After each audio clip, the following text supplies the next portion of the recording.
wale nyuma don foli kɛ ka ɲɛsin aw bɛɛ lajɛlen ma Mali kɔnɔ ani Mali kɔ kan. Aw minnu matarafalen don Cherif la Jabara ni so la sanga ani wagati aw bisimila kɛnɛya jamukan kɛnɛ kan. Jamukan min bɛna walawalali kɛ aw ye bana ani bana nacogoyaw la walasa ne ni aw an bɛ se k'an ka ɲɛnamaya kɛ ka sɔrɔ a ma kɛ ni gɛlɛya ye. O sira kan bi an ka kɛnɛya jamukan min na boli fɛn min kan o de bɛ tali kɛ télémédecine kan. Télémédecine ale ye kɛnɛya bolofara ye min n'a bɛ waleya k'i to yɔrɔ jan fɛ ka sababu kɛ an ka bi diɲɛ laban subahana machine ye n'a bɛ fɔ a ma ko nouvelle technologie. Walasa aw ka faamuyali sɔrɔ ali bi télémédecine ye mun ye an ka ɲɛ jɔ kɛnɛya tigilamɔgɔw la u bɛ walawalali kan ye. A bɛna gan dɔɔni komi ne ka dulakan ma se yɔrɔ jan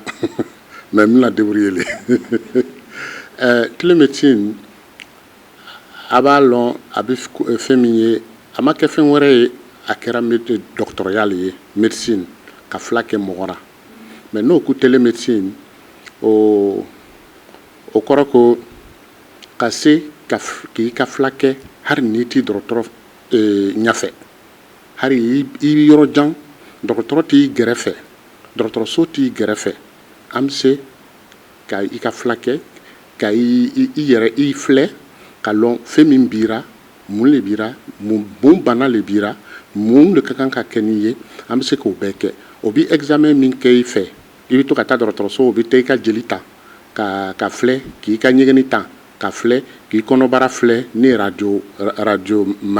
machine n'o ye an bɛ se k'o bɛɛ kɛ hali n'i bɛ yɔrɔ jan i b'i ka dugu kɔnɔ foyi tɛ ka dugu kɔnɔ dɔgɔtɔrɔso tɛ yen foyi tɛ yen an bɛ se ka kɛ o yɔrɔ la ani machine fitinin dɔrɔn ma kɛ ko machine baba komi i bɛ taa dɔgɔtɔrɔso baba ninnu kan machine fitinin dɔrɔn a bɛ se ka kɛ an b'a lɔn mun le bira mun le ka kan ka kɛra i bɛ se ka to i ka dugu la ka dɔgɔtɔrɔcɛ filɛ dɔgɔtɔrɔcɛ bɛ kɛ Paris a bɛ kɛ Bamako a bɛ kɛ yɔrɔ jan a bɛ se k'i filɛ i ka yɔrɔ la wolo an b'o fɛ ko télémédecine an b'o kɛ cogoya jumɛn a kɛra ten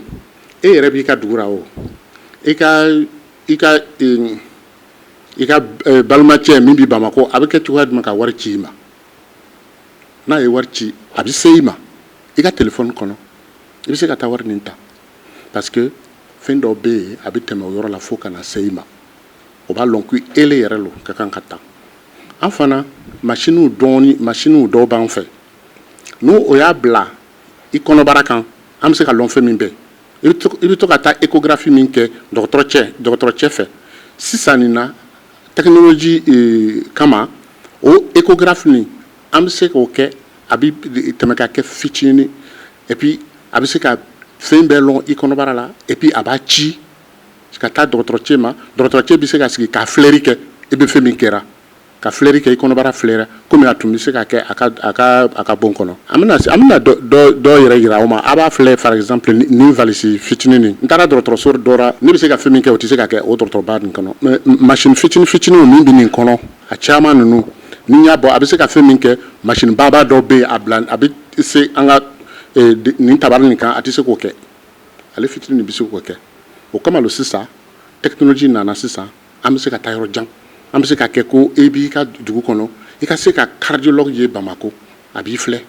ka lɔn ko fɛn min bira fɛn min tira parce que an tɛ se ka sigi ko gouvernement ka taa dugu fitinin dɔ la ka taa hôpital baba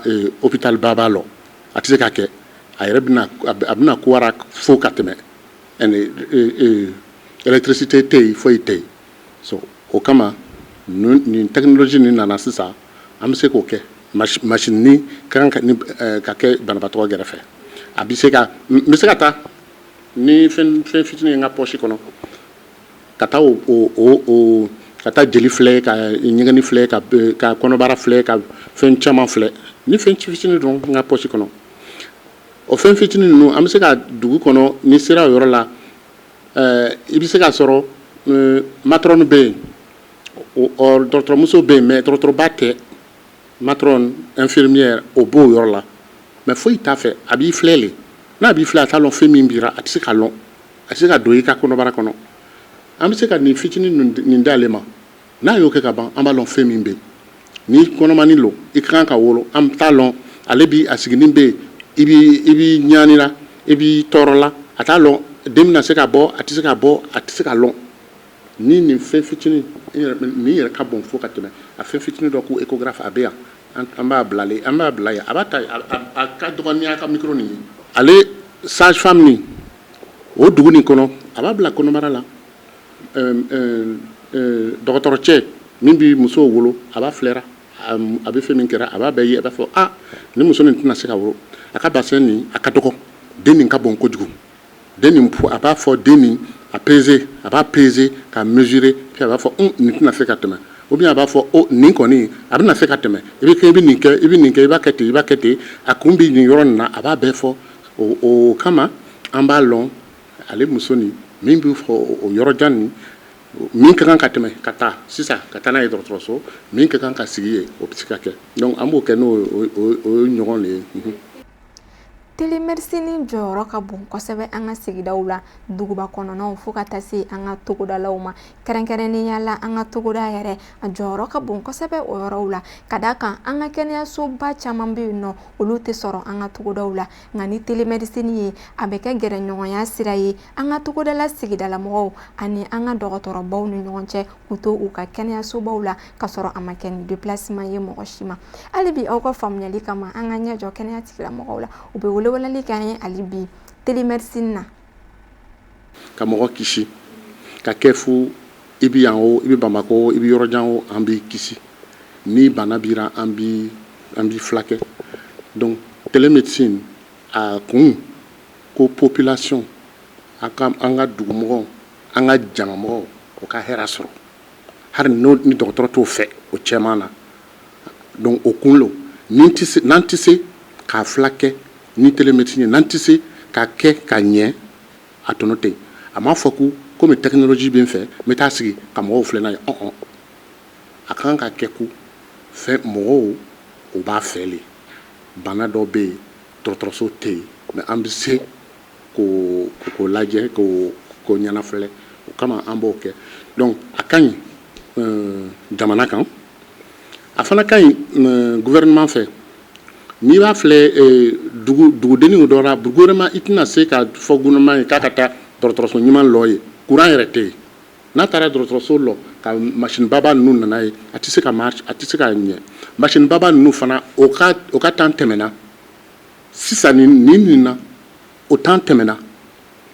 sisan ale machine baba nin an bɛ se ka micro dɔrɔn bila o nɔ la micro bɛna a bɛ kɛ komi micro nin a bɛ ɲɛ ka tɛmɛ o machine baba la donc sisan o bɛ min fɔra ko numérique ko digital o de b'a kɛ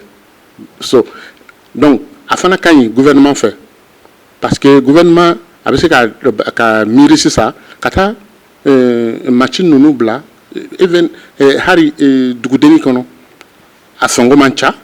a bɛ baara min kɛ belebeleba ninnu tɛ se k'a kɛ et puis a bɛ ɲɛ mɔgɔ ma donc a ka ɲi ni an ka jama kan mɔgɔw kan dugumɔgɔw fɛ a ka ɲi gouvernement fɛ parce que a sango man gɛlɛ ka tɛmɛ et puis a bɛ baara min kɛ belebeleba ninnu tɛ se ka kɛ et puis n'i y'a san ka ban wari dɔ bɛ yen i tun kan ka bɔ i tɛna bɔ tuguni donc o kama le a ka ɲi et puis a ka ɲi koya min na a bɛ fɛn min kɛra a bɛɛ bɛ yen yanni sisan i bɛ se ka taa dɔgɔtɔrɔsoba ninnu na i bɛ taa yɔrɔ la o bɛ scanner kɛ i ma i bɛ wuli ka taga lɔn yɔrɔ i bɛ taa bana bira i bɛ taa sigi dɔgɔtɔrɔcɛ dɔ fɛ a t'a lɔn o ye min kɛra a yɛrɛ a t'a lɔn n'i ma taa ni radio ninnu ye a t'a lɔn fɛn min tun bɛ yen tuma dɔ a t'a lɔn i ye nin fila nin ta mais a bɛ fila wɛrɛ d'i ma o fila nin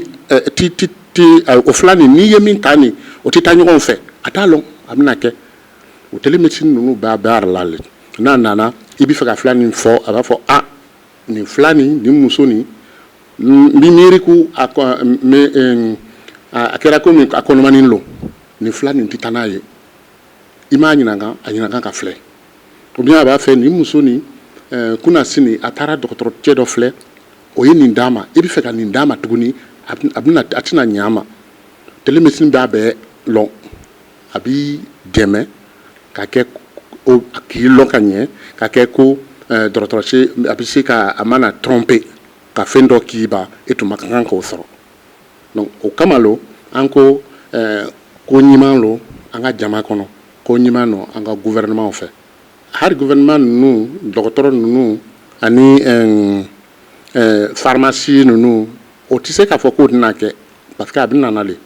a b'an cɛ mɔgɔ aw bɛɛ sigilen bɛ téléphone portable b'aw fɛ téléphone portable nin a bɛ se ka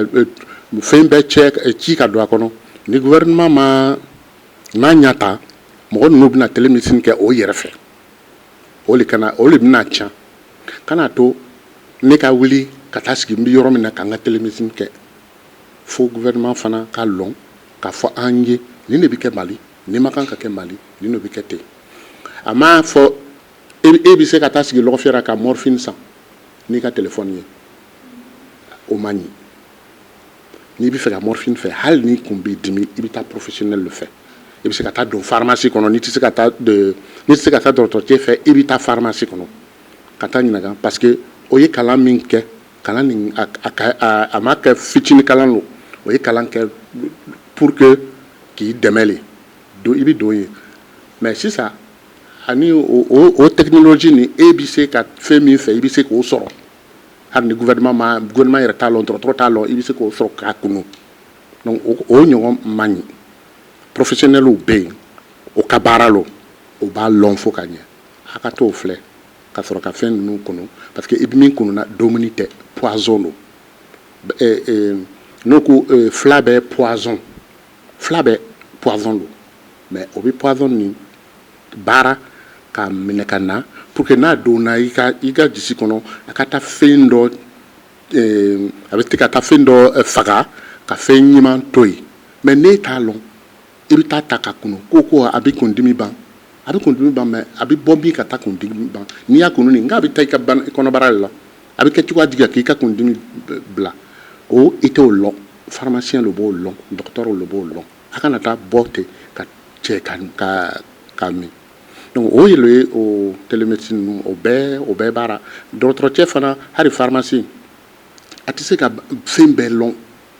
komi a tɛ se ka fɛn bɛɛ lɔn hali n'a ye kalan kɛ fo san 7 n'i nana sigi a fɛ tuma dɔw a t'a lɔn technologie fana bɛ yen n ko tuma dɔw a bɛ taa sigi dɔgɔtɔrɔcɛ fɛ a bɛ livre baba d'a tɔ tan n'a b'a yɛlɛla ten ka filɛ a bɛ min fɛ a bɛ taa wele a bɛ taa ɲini sisan nin livre nin an t'a fɛ n'i nana sigi a fɛ a b'a lɔn sisan ordinateur b'a fɔ a ma nin a kan ka min lɔn a b'o lɔn donc nin bɛɛ le ye télémédecine ye ka ale fana dɛmɛ k'i fila kɛ o fana le bɛɛ le ye télémédecine ye ni nin ɲɔgɔn bɛ cɛ fɛ a b'a filɛ ni taara ni ye nin bɔ ten nin ye machine ye tension ni dɔ ye dɔn bɛ wuli dɔɔnin n'i y'ale dɔrɔn ta k'a kɛ ten i m'a ye a ka image le ye nin ye min marala la a bɛ nin yɛlɛ a bɛ ɲininka est-ce que urgence lo wa n bɛ fɛ ka dɔ kɛ n'a fɔ n bɛ fɛ ka dɔ kɛ a ye a wulila nin ma connecté courant dɔ la a ma branché n b'a kɛ ten ka nin don a b'o de fɔ n ye a sɛbɛnni b'o yɔrɔ la ko n ka dɔn et puis ka filɛ a b'a ye a commencera a bɛ examen ninnu kɛ a bɛ analyse kɛ a b'a kɛ siɲɛ 1 siɲɛ 2 siɲɛ 3 siɲɛ 4 alors que n'i taara dɔgɔtɔrɔso la siɲɛ 1 a banna ale b'a kɛ fo ka lɔn ku a ɲuman lo ye nin ye ni n y'a bɔ ten a banna ne ka jeli kɔnɔ oxygène min baara o de sɛbɛnnen bɛ yen n ka jesi a bɛ min a ka rythme o de sɛbɛra a filɛ a ma taa yɔrɔ jan et puis nin n ka bureau la Wagadugu Paris n'o b'a fɛ o b'a filɛ min kɛra nin o bɛ se k'a ye k'a fɔ n ye a bɛ ten o de ye télémédecine ye an bɛ se k'o bɛɛ kɛ i ka jisi fɛn bɛɛ bɛ se ka lɔ nin ɲɔgɔn n'i ma taa cardiologue fɛ i t'a ye a b'a kɔnɔ o bɛɛ bɛ marché siɲɛ 1 ni i ɲɛnakili a b'a bɛɛ filɛ ka lɔn i ka poumon i ka ɲɛnakili a bɛ cogoya min na a bɛ fɔ a bɛɛ bɛ ten de i bɛ se ka échographie kɛ ni ye nin ta k'a mɛnɛ ten a bɛ kɛra komi ale ka caméra le ye i b'a dɔn den fitinin ka a tulo kɔnɔ fɛn min b'o yɔrɔ la i b'o bɛɛ ye i bɛ se ka don mɔgɔ dara a ɲin bɛɛ i b'a ye fo a kɔnɔ la i b'a ye ni bana bɛ yen i b'a lɔn tuma dɔ la musow bɛ taa gynécologue fɛ gynecolog bɛ fɛn dɔ ta ka don et puis a b'o ka a bɛ duguma ka filɛ ten an bu dɔ bɛ yen an bɛ da don yan a b'ale le kɛ a tɛ se a ti biri tuguni a b'a bɛɛ ye yan donc a y'a ye nin fitinin nin fɛn min b'a kɔnɔ dɔgɔtɔrɔso dɔ la o tɛ yen o tɛ se ka sɔrɔ échographie ale fɛn a bɛ yen i ɲa est ce que tuma dɔ la a bɛ taa ophtalmolo fɛ k'a bɛ taa i ɲa filɛ a bɛɛ bɛ yen i tulo i bɛ mɛnni kɛ wa i tɛ mɛnni kɛ wa joli nin bɛ mɛnni kɛ ka tɛmɛ nin kan a bɛɛ bɛ yen i bɛ se k'o bɛɛ kɛ kɛra ka ban i bɛ taa tugu ka taga a banna ka taa dugu wɛrɛ kɔnɔ tuguni o de ye télémédecine ye an nakun yan fana o kama lo a b'a filɛ yan ko pharmacie dɔrɔn an bɛ pharmacie dɔrɔn le kɛra mais an bɛ fɛnw min kɛ o ka ca an bɛ se ka pharmacien k'a dɛmɛ an bɛ se ka dɔgɔtɔrɔw dɛmɛ dɔgɔtɔrɔw o ta baara infirmières ta baara clinique ta baara dɔgɔtɔrɔso baara hali ministère de la santé o bɛɛ fɛn baara mais bi nin na a y'a ye n ye min don nin o ye Mali jeune pharmacien minnu banna sisan o tun y'an invité an tun b'o yɔrɔ la an fana k'olu fana filɛ k'o dɛmɛ et puis a fana diyara ye ordre des pharmaciens ninnu u ka kulu o bɛn ni ɲɔgɔn kan a bɛ se ka waleya Mali kɔnɔ télémédecine daminɛna Mali la yan kaba yɛrɛ parce que n'i y'a jateminɛ anw ye pharmacien ye ordre des pharmaciens anw bɛ min nɔfɛ bi o tɛ dɔwɛrɛ ye o ye k'a fɔ fura bɛ di mɔgɔw ma cogo min na a ka di pour que ka mɔgɔw lakana a bɛ fɔ min ma ko sécurité parce que a bɔra k'a fɔ sisan n'i ko fura i ko pɔsɔni de fura bɛɛ ye pɔsɔni ye o pɔsɔni fana de bɛ se ka yɛlɛma ka kɛ fura ye mais dɔgɔtɔrɔw de bɛ se k'o kɛ a bɛ fɔ minnu ma ko pharmacien minnu ye san 18 kɛ kalan na ka tila ka bɔ ka fura ko ɲɛɲini k'a dɔn kosɛbɛ donc olu de b'o baara kɛ donc an bɛ ka télémédecine an bɛ ka baaraw kɛ parce que fɔlɔ n'i tun bɛ commande kɛ fɔlɔ dɔgɔtɔrɔw pharmacien fɔlɔ minnu bɔra u tun bɛ bɔ ni commande de sɛbɛn fɔlɔ ka tila ka bɔ ni commande ta u bɛ taa n'a ye fɔ PPM na u bɛ taa a di sɔgɔma PPM bɛ sɔrɔ ka commande in traiter ka n'u livrer fɔ wula fɛ mais bi ala ni technologie sababu o tɛ kɛ bilen parce que an b'an sigilen to an ka pharmacie kɔnɔ dɔrɔn k'a lajɛ an bɛ se ka don mɔgɔ minnu bɛna fura di an ma a bɛ fɔ minnu ma ko fournisseur an bɛ don olu ka base de données kɔnɔ an b'a lajɛ e nana fura dɔ ɲini i nana aspirine ɲini ou e nana paracétamol ɲini an b'a lajɛ est ce que paracétamol ninnu b'olu fɛ yen ou bien a t'u fɛ yen n'a b'u fɛ yen an bɛ se k'an sigilen to dɔrɔn k'a commande donc o bɛɛ ye télémédecine ye n'a ye commande kɛ u bɛna a d'an ma f'an sigiyɔrɔ la parce que pharmacie min ye commande kɛ o dɔnnen don mɔgɔ min y'a ci o tigi fana dɔnnen don donc an b'o o waleya de kan mais fɛn wɛrɛ min bɛ yen télémédecine nafa wɛrɛ min b'a la an pharmaciens bolo bi bi in na o ye k'a fɔ n'i y'an bakɔrɔw jateminɛ an mamusow ni an mɔkɛw i b'a ye k'a fɔ ni o ye si ka baara de ni si kɔrɔbayara ka se yɔrɔ dɔ la bana caman bɛ tugu ɲɔgɔn na donc i b'a sɔrɔ tension b'a tigi la diabète b'a tigi la i b'a sɔrɔ fana a bɛ fɔ min ma ko rein min bɛ sugunɛw labɔ olu tɛ baara kɛ ka ɲa a bɛ fɔ min ma ko foie olu tɛ baara kɛ ka ɲa donc olu dun olu ye mɔgɔw ye a bɛ fɔ min ma dɔgɔtɔrɔw yɛrɛ bi janto olu de la parce que fura ka jugu olu de ma fura ka teli ka ɲaganta lase olu ma parce que organe minnu a bɛ fɔ min ma ko minnu bɛ fura labɔ joli la k'a sɛnsɛn i b'a sɔrɔ olu organe ninnu kɔrɔlen don o tɛ se ka baara kɛ kosɛbɛ donc bi bi in na an bɛ fɛ ka min kɛ an ka pharmaciens bɛɛ ye o ye tɛ dɔwɛrɛ ye ka Mali pharmacie bɛɛ tugu ɲɔgɔn na donc n'i taara Lafiyabugu i donna pharmacie kelen kɔnɔ i ye fura dɔ san ye i bɔra Lafiyabugu i taara Moti i taara fura wɛrɛ san n'i donna pharmacie kɔnɔ a ka dɔn k'a fɔ i kun taara Lafiyabugu i kun ye fura min san ye ani i bɛ ka na nin fura min san bi u tɛ se ka baara kɛ ni ɲɔgɔn ye parce que dɔgɔtɔrɔw de fana b'o dɔn donc o bɛ dɔn cogo di o bɛ dɔn télémédecine de donc o kɔrɔ de pharmacie bɛɛ donnen don ɲɔgɔn na mɔgɔ kelen n'i donna pharmacie kelen kɔnɔ dɔrɔn n'i ye fɛn kelen san san 10 o kɔfɛ n'i taara pharmacie wɛrɛ la Mali kɔnɔ a kan ka dɔn k'a fɔ i nana fura minnu san donc n y'o fɔ o nafa tɛ dɔwɛrɛ ye a bɛ fɔ minnu ma ko polymédiqueux donc i b'a sɔrɔ bana caman b'a tigi la tension b'a la diabète b'a la a farikolo yɛrɛ sɛgɛnnen don donc fura ka jugu a ma kosɛbɛ donc f'an ko mɔgɔ ninnu suit ka ɲa muso kɔnɔmaw fana bɛ ten donc a bɛ se ka kɛ ni i taara i ka filɛli kɛ dɔgɔtɔrɔso la dɔgɔtɔrɔ bɛ a dɔn ko muso lajɔlen don parce que fura dɔw bɛ yen olu bɛ se ka kɔnɔ tiɲɛ donc ni dɔgɔtɔrɔ y'a sɛbɛn dɔrɔn n'ale ye consultation kɛ donc o kɔrɔ de anw ka pharmaciens ni dɔgɔtɔrɔ ninnu fana ka clinique bɛna don ɲɔgɔn na donc mɔgɔ kelen mana bɔ clinique kɔnɔ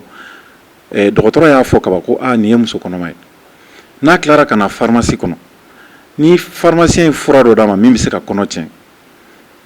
le fait que médecin y'a sɛbɛn dɔrɔn ko a kɔnɔma don i bɛ sin k'a ye ten fɛn bilenmanw bɛ bɔ i ka machine kan k'a fɔ muso min b'i ɲɛfɛ i bɛ ka fura min d'a ma a tɛ se ka nin ta n'a ye nin ta a bɛ se ka kɔlɔlɔ lase a ma a bɛ se ka kɔnɔ tiɲɛ lase a ma donc an ka laɲini ye o de ye bi in na an bɛ fɛ ka taa ni o ye donc u nana ni fɛn min ye logiciel min ye n'o ye logiciel Saikere ye ale de bɛ se k'o baara kɛ a baara bɛ ka kɛ jamana wɛrɛw la a bɛ ka kɛ tubabu jamana la munna anw tɛ keleya o tubabu jamana ninnu na k'a fɔ an bɛ fɛ ka nin fana ɲɔgɔnna kɛ an yɛrɛw fɛ yan parce que an ka population o fana ni kɛnɛya de ka kan donc gouvernement fana ka baara ye o de ye pour que ka kɛnɛya sabati ni kɛnɛya sabatira sɔrɔ bɛ sɔrɔ parce que fɛn ka fisa ni diɲɛ fɛn bɛɛ hakili la o kɛnɛya in de ni kɛnɛya tɛ yen i tɛ se ka foyi kɛ donc an bɛ welewele dafalan bila ka taa an ka gouvernement ma pour que u k'an dɛmɛ nin baara in na u bɛ se k'an dɛmɛ ni fɛn fɛn ye a kɛra hakilina ye a kɛra ni sariyaw taliw ye a kɛra ni fɛn wɛrɛ fɛn fɛn a kɛra ka mɔgɔw bɔ mɔgɔ wɛrɛw wele ka na u bɛ se ka na an dɛmɛ a la cogo min na donc an b'u fo u fana na an ka foli fana bɛ se docteur ninnu ma parce que diɲɛ kɔnɔ bi n'i ko télémédecine n'i taara n'a ye yɔrɔ o yɔrɔ a dɔnnen don kosɛbɛ olu fɔlɔfɔlɔw de nana n'a ye diɲɛ kɔnɔ yɛrɛ donc ale ka na an fɛ yan Mali la yan bi o ye garijɛgɛba de ye an bolo donc a ye fɛn caman ɲɛfɔ machine ni fɛnw a ye minnu inventé walasa o machine ninnu u tun y'a dilan pour que farafinw minnu bɛ yan an minnu bɛ yen ni seba tɛ an ye an ka se ka furakɛ fo an ka duguw kɔnɔ échographie ka kɛ an ka musow la électrocardiogramme ka kɛ an ka cɛkɔrɔba minnu bɛ yen ni dusukundimi b'u la ni tension b'u la u ka électrocardiogramme ka se ka kɛ fo Safebugu la fo dugu min bɛ yen fo Welesebugu fo kɔfɛ donc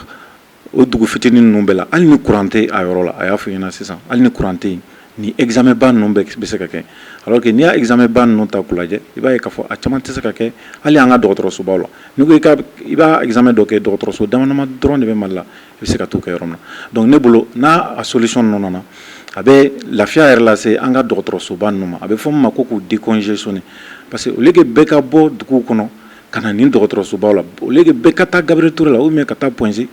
ni mɔgɔ dɔw ka filɛli bɛ se ka kɛ u sigiyɔrɔ la u tɛna na déplacer tuguni donc déplacement moyen ni fɛn ninnu u bɛ se k'olu kɛ furasɔngɔw ni fɛn wɛrɛw ye donc olu y'a nafa ye a bɛ se ka kɛ Mali la yan parce que téléphone bɛ Mali la yan fɔlɔ téléphone tun man ca donc fɛn minnu don a dabɔkun tɛ dɔ wɛrɛ ye a dabɔkun ye pour que k'a nɔgɔya de a ma dabɔ pour que k'a gɛlɛya donc an bɛ ka min kɛ o de ka gɛlɛn olu wari ka ca an bɛ fɛ de ka na da nɔgɔman na donc n'an ko min ka nɔgɔ yɔrɔ tubabuw ko ten ko qui paie le plus paie le moins donc n'i sera ka ko gɛlɛman kɛ ko nɔgɔman kɛli tɔ bɛ nɔgɔya e bolo donc ne bolo a bɛ se ka kɛ Mali la yan n'an y'an sigi k'an miiri k'an hakilinataw kɛ kelen ni Ala ni kira sɔnna ma an bɛ se k'a baara kɛ. Télémédecine sigira sen kan ni bɛnkanw ye bɛnkan minnu ni kɛnɛya sariyaw bɛ taa ni ɲɔgɔn ye ni laɲini kelen ye dɔrɔn ka ba don kɛnɛya sabatili siraw la hali bi aw ka faamuyali kama an ka ɲɛ jɔ kɛnɛya tigilamɔgɔw la u bɛ walawalali kan ye. Dɔgɔtɔrɔya ye bonda kelen de ye. Normalement an bɛɛ kan ka baara kɛ ɲɔgɔn bolo an bɛɛ kan ka kunnafoni kelen de sɔrɔ wa fana an bɛ baara min kɛ a bɛ kɛ ka ɲɛsin population de ma pour que olu ka lafiya ni banabagatɔ ser'i ma o ka se ka lafiya donc télémédecine tɛ se ka kɛ ka pharmacie dɔrɔn ta ou bien ka fɛn wɛrɛ ta k'u bɔ ɲɔgɔn na au contraire ni mɔgɔ ninnu bɛɛ kan ka se ka baara kɛ ni ɲɔgɔn ye pour que ka ɲɔgɔn kɔnɔta dɔn comme n y'a f'i ɲɛna sisan cogo min na an bɛ ɲɔgɔn dɛmɛ an bɛ ɲɔgɔn kunnafoni parce que fɛn dɔw bɛ yen kunnafoni dɔw bɛ yen i b'a sɔrɔ olu tɛ médecin bolo o bɛ an pharmacien de bolo donc ni médecin y'a ka ordonnance sɛbɛn n'a sera anw ma sisan anw de ka logiciel minnu b'an bolo o b'a to dɔgɔtɔrɔ ye min sɛbɛn a bɔ u fara ɲɔgɔn kan k'u analyser k'a lajɛ est ce que minnu ni minnu sɛbɛnnen don olu bɛɛ kan ka jɛ ka sɛbɛn ordonnance kelen na donc télémédecine bɛ an kunnafoniw la donc ni o résultat bɔra n'a yira la k'a fɔ bon fura dɔw sɛbɛnnen don i b'a sɔrɔ fura 3 sɛbɛnnen don ordonnance kan sisan mais i b'a sɔrɔ 2 b'a la min man ka taa ɲɔgɔn fɛ donc mɔgɔninfinko de don mɔgɔ bɛ se ka fili donc n'o sera anw ma pharmacie kɔnɔ anw de bɛ se ka dɔgɔtɔrɔ wele médecin min y'a sɛbɛn sisan k'a fɔ bon an y'a don an ka machine kɔnɔ machine ko ta an bɛ ɲɔgɔn faamu donc o kɔrɔ de ye an bɛɛ de bɛ lié ɲɔgɔn na ani laboratoire ni fɛnw pour que ka jaabiw ni fɛnw bɛɛ dɔn voilà donc parce que ni banabagatɔw dɔnna bana ni bana minnu bɛ mɔgɔ la parce que bana dɔw fana bɛ yen olu ni furaw dɔw tɛ taa par exemple ni biɲɛdimi b'i la paracétamol gansan dɔrɔn i tɛ se k'o ta ni paracétamol ta dɔrɔn a bɛ kɛ problème ye donc bana wɛrɛw minnu bɛ yen ni a bɛ fɔ min ma ko rein dimi yɔrɔ a b'a ye mɔgɔ caman bɛ dialyse kɛ minnu bɛ dialyse kɛ ni o bɛ mɔgɔ la fura dɔw bɛ yen i tɛ se k'olu ta donc il faut que ni dɔgɔtɔrɔsow ni pharmacies tugura ɲɔgɔn na sisan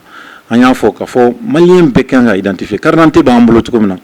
an kelen kelen bɛ bolo cogo min na bɛɛ kan ka se ka identifier o cogo kelen na i taara dɔgɔtɔrɔso la i taara laboratoire la i nana pharmacie la i kan ka se k'a dɔn k'a fɔ nin mɔgɔ in nin bana in de b'a la donc o de y'a to a bɛ fɔ min ma ko secret professionnel o fana y'a dama ko ye je pense que a y'o yɔrɔnin de fɔ pour que gouvernement yɛrɛ ka se ka o réglementer ka sariyaw ta mun bɛ se ka mɔgɔw fana protéger parce que données ko de don n'a fɔra ko nin bana bɛ karisa la ni bɛɛ bɔra a kalama fana dɔw t'o fɛ donc il faut que olu sariya ninnu bɛɛ de ka jateminɛ ni mɔgɔ minnu sɔnna u ta ka bila pour que mais a bɛ dabɔ u ka fɛn de kama u ka lakanani de kama jamana tɔw la a bɛ kɛ ten de a bɛ kɛ ten n'i donna dɔgɔtɔrɔso kɔnɔ bana min b'i la a bɛ dɔn n'i bɔra yen ka na pharmacie kɔnɔ ko n y'a f'i ɲɛna biɲɛdimi a bɛ fɔ min ma ko foie dimi n'o dɔrɔn b'i la i tɛ se ka paracétamol ta ni paracétamol ta dɔrɔn a bɛ kɛ problème ye bana dɔw wɛrɛw fana bɛ yen minnu bɛ dialyse kɛ ni rein dimi b'u la fura hakɛ dɔ bɛ yen n'o bɛ d'u ma dɔgɔtɔrɔ de bɛ dɔ bɔ a hakɛ la n'a kan ka 1 gramme ta i b'a sɔrɔ a bɛ hakɛ min ta o bɛ tila 2 ye walima o bɛ tila 3 ye pour que k'o d'a ma donc ni dɔgɔtɔrɔso ani an ka pharmacie ninnu n'an bɔra ɲɔgɔn kalama télémédecine de bɛ se k'o kɛ donc n'o kɛra sisan anw yɛrɛ bɛ baara min kɛ a bɛ sécuriser i b'a ye mɔgɔ minnu kisita bɛ caya an bolo an tɛ ɲagata lase mɔgɔ min ma an yɛrɛ ni an ka ŋaniyaɲumanya bɛɛ o mɔgɔ bɛ caya ka taa fɛ donc o de ye télémédecine nafa ye komi n y'a fɔ cogo min na wa fana bɛ se ka kɛ kalanden kura minnu bɛ ka bɔ sisan n'olu b'a fɛ ka télémédecine kɛ ne bolo a ka nɔgɔ olu ma a ka nɔgɔ olu yɛrɛ bolo ka tɛmɛ an tɔw kan je pense que an bɛ ka fɛn caman jateminɛ olu bɛ se ka télémédecine kɛ parce que anw b'a fɛ Mali dɔgɔtɔrɔ ka sɔrɔ Mali yɔrɔ bɛɛ a kɛra burusi kɔnɔla ye a kɛra duguba kɔnɔla ye u ka se ka baara kɛ donc an bɛ k'a ɲini pour que denmisɛnninw bɛ se ka taa sigi hali yɔrɔ janw na cogo min na u bɛ se ka baara kɛ a ɲɛma u bɛ se ka kunnafoniw di cogo min na u sigiyɔrɔ la ka baara kɛ lafiya kɔnɔ an bɛ k'o ɲɛɲini donc bi bi in na an y'a fɔ k'a fɔ téléphone bɛ olu bɛɛ bolo denmisɛnninw ninnu yɛrɛ fana bɛ technologie dɔn ka tɛmɛ mɔgɔkɔrɔbaw kan donc n'i yɛrɛ ko sisan ko technologie parce que f'i ka informatique ni fɛnw kalan a ka nɔgɔ denmisɛnninlamɔgɔw bolo ka tɛmɛ mɔgɔkɔrɔbaw minnu si kɔrɔyalen don kosɛbɛ a ka nɔgɔ denmisɛnninw bolo ka tɛmɛ olu kan donc an bɛ se k'a fɔ nin ye olu ka ko de ye nin ye olu tilela ko de ye donc u ka garijɛgɛ ko de don a bɛnna n'olu ye donc o ye garijɛgɛ ɲumanba ye maintenant anw pharmaciens kɔrɔlenw an minnu bɛ kɛnɛ kan an bɛ fɛ ka min kɛ nin baara ninnu nin fɛn ninnu logiciel ninnu a sɔrɔli bɛ se ka nɔgɔya cogo min na docteur Numu yɛrɛ bɔra k'a fɔ ni pharmacien kura fɛn fɛn bɔra ni min bɛ fɛ k'i sigi ale bɛ logiciel in d'i ma san 1 i bɛ baara kɛ n'a ye fu